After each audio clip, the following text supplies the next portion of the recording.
So I finally received my cams back in the mail. So just to recap, my cams started off as stock cores that I pulled from a junkyard from a 1989 Nissan or Datsun 300ZX, that's the Z31 series. Those are directly swappable into a Nissan Xterra VG33 cylinder head. And I sent them in through the ZStore, which then sends the cams to Schneider Racing Cams, and they do a regrinding and parkerizing process to refurbish the cam to go into a new application with a more aggressive profile. They send the cams back to the ZStore. The ZStore sends them back to me. So because you have to send in your original camshafts or your cores to have the process done, the best way to ship that is going to be with the Postal Service in a flat rate shipping box. They have one for large board games, which fits perfectly. So I'm just doing a little bit of an unboxing here to show you kind of what the cams look like when you get them back. So when you first open up the box, there's going to be two little containers here. This is the Schneider Extreme Pressure Cam Lube, so Schneider Racing Cams. This is the assembly lube that you use when you first assemble the cams into the cylinder heads. And that's because you need to make sure that the cams are lubricated properly on the first startup after you install the cams, because you're not going to have oil pressure for several seconds. And so this is typically some type of moly lube, as they call it, but this has extreme pressure additives to make sure it's properly lubricated on that first startup. So the next thing that I have here is a Schneider Racing Cams Formula 2. This is an oil additive, so this is an engine break-in additive. It restores ZDDP levels, which is some type of zinc phosphate compound for extreme pressure lubrication. So this facilitates proper engine break-in, prevents premature lobe and tappet failure. And so the directions just say add oil to a fresh engine as usual, shake Formula 2, pour entire contents into the crankcase, and then change oil after the recommended break-in period. So switching to Formula 3 is recommended at this time. So this is just an oil additive. You can buy similar type of stuff at AutoZone, but this just restores some of the high pressure lubrication properties that are typically missing from some of the modern types of oils. And so you do this for break-in, you do an early oil change to get some of those metal particulates out of your crankcase after the initial break-in period. So let's go ahead and get to the actual camshafts. They're packaged pretty well. They're just wrapped in a big sheet of corrugate. When you open it up, it's got some paperwork here. This is just a letter from Schneider Racing Cams. This talks about the importance of replacing your flat tappet hydraulic lifters when you do a new camshaft as well, and making sure that you use some type of oil that has a ZDDP additive, such as this type of stuff. And it talks about Formula 1, Formula 2, and Formula 3. So that's the Schneider Racing Cam's own version. I think this is Formula 1, this is Formula 2. Formula 3 is basically the maintenance additive that you should use at every single oil change. From what I've read online, that's not necessarily required. But of course, Schneider's going to want you to follow all of their additives. They give you some stickers here, very nice, two small ones and a large iron cross.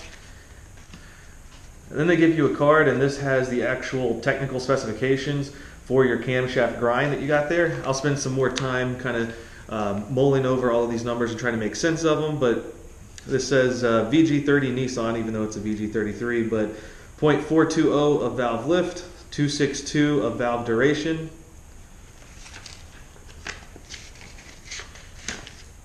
And then on the back of that card, it's got some basic installation instructions. So coat camshaft with a special lube before installation in the engine. That's this stuff.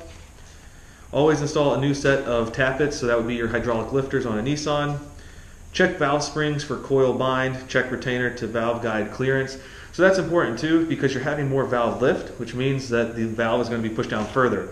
So you got to make sure that the stock valve springs are not going to basically reach the fully compressed state and the camshaft still trying to push against that. It has some valve setting adjustments and clearances, making sure that you have proper clearances. This shouldn't be a problem on the Nissan engine. This is fairly mild compared to some of the other cam profiles out there. And then step 5 is the most important part. Do not idle below 2,000 RPM for the first 15 minutes. This will ensure proper lubrication of the cam and lifters. So that's really the biggest thing with breaking in a new cam, is that when you first have that initial startup, you're not going to have any oil pressure to the valve train. And so that's why you use this on that initial startup, but you also want to rev up your engine to that 2,000 RPM mark, and that just spins up the oil pump so you get the oil to the bearing surfaces of this camshaft a little bit quicker. So we're going to take the cam out of the corrugate here and set this aside. Comes in a nice plastic sleeve. It looks like there's a thin coat of oil on it. That's probably to help prevent rust during transit.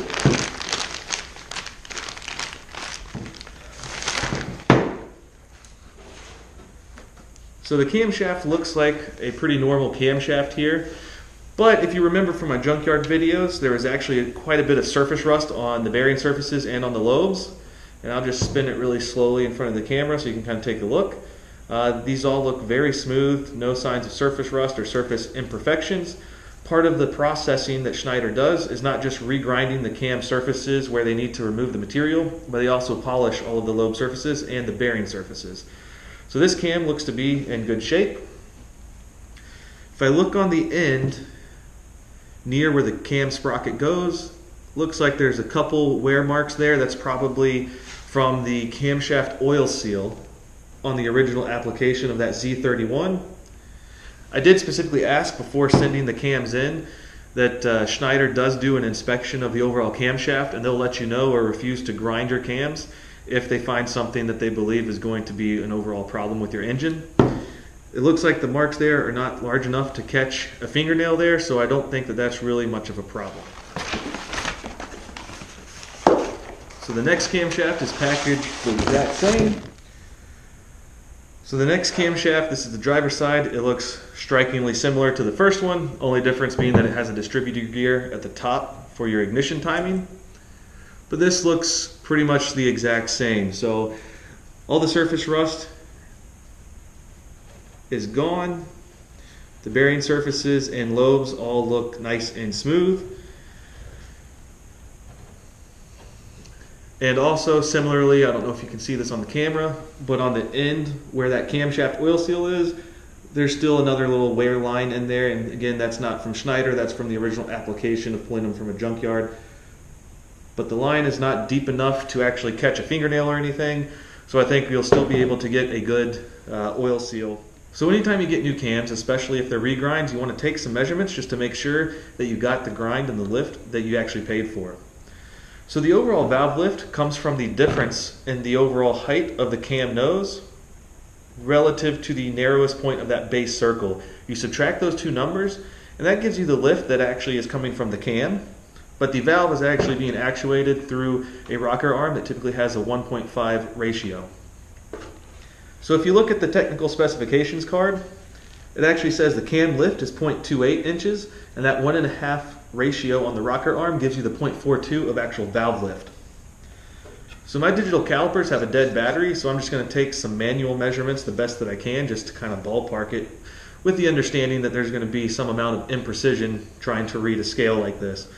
So I'm just going to take a couple measurements in millimeters, and I'll convert them to inches just using Google at the end.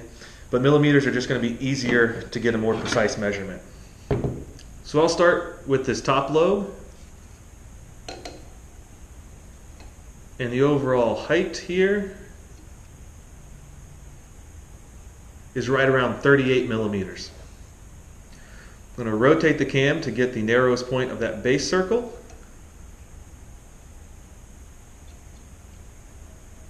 And that is right around 31 millimeters. So that should give me 7 millimeters of cam lift. And if I type into Google here 7 millimeters and convert that to inches, that's 0.276 inches compared to 0.280 is what is on the card. I'm sure if I had a more precise measurement method, it would be a little bit more accurate. But that tells me that, at least on that one lobe, that the cam is in good shape. So I want to go ahead and I'm just going to go down the entire lobes here and just double check that I get similar measurements on all of them. So overall, these cams, they look like cams. I'm pleased with the process so far. Obviously, I haven't installed them in the truck to understand if I am actually going to get power out of it or if it's going to still idle acceptably and how much it's going to increase sound or anything like that. But I feel like I got what I paid for. I did go a little bit extra work with getting cams from a junkyard, but I wanted to make sure that I got a little bit of practice with removing the cams. And I also didn't want to leave my truck down in the garage for 4 or 5 weeks while I'm waiting for the cams to be returned to me. So I felt like this was a good route. I interacted with customer service on both the ZStore and Schneider, and they responded to emails quickly and they got me the information that I was looking for. If you want to send in your cam cores directly from your Nissan Xterra, you have to go direct to Schneider. If you decide to go with VG33 cams like I did, and you can pull them from a junkyard, then you can send them into the ZStore. It's a little bit less expensive that way, but it does take a little bit of extra time as there's the intermediate shipping back and forth between Schneider and the ZStore. So if you're thinking about Schneider Racing Cams, this is what you can expect to get back. It, again, just looks like a cam, but so far the measurements look good. The cams look like they're in good shape. All the surface rust has been taken care of. It's all nice and clean and polished. So thanks for watching. I hope this video helped. If you were curious about what it's going to look like out of the box when you get reground cams from either the ZStore or Schneider Racing Cams, like and subscribe if you enjoy the content of these videos, or comment below if you have other questions on these cams or if you have other suggestions for future videos. Stay tuned for the installation video, and then after that break-in process, I'll be able to give a more detailed review on actual engine performance.